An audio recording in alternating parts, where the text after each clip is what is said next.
Mga Mars, lagi akong nabili sa online ng clothes rack.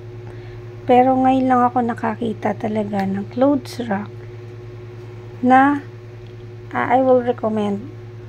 Literal na GI pipe siya, yung ginagamit na tubo sa pagpapiping. So, kaya napaka-tibay niya kahit masagasaan siya ng sasakyan, hindi siya mababali. Heavy duty talaga siya, kahit bitinan mo pa siya pag na-assemble mo, try mong bitinan.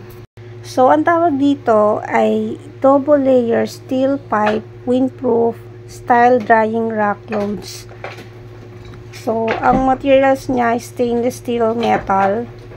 Pang universal siya, pwede siya sa sampayan, pwede siyang wardrobe. So, ganito yung itsura niya. Meron siyang dalawang large, dalawang medium, at saka dalawang small. Yung dalawang small, yun yung magiging paa niya. So, ito naman yung mga connector niya kung gusto mong lagyan ng layer. So, ayan, ganyan yung paglalagay niya. Mas maganda kung ikaw lang mag-isa. Umpisahan mo sa baba, pataas hanggang pababa uli. Ganyan yung para maikabit mo siya ng maayos. Kasi dugsungan siya Gumamit sila ng mga elbows para sa dugsungan. So, for reference, ang nabili ko is 100 by 50 by 150 cm.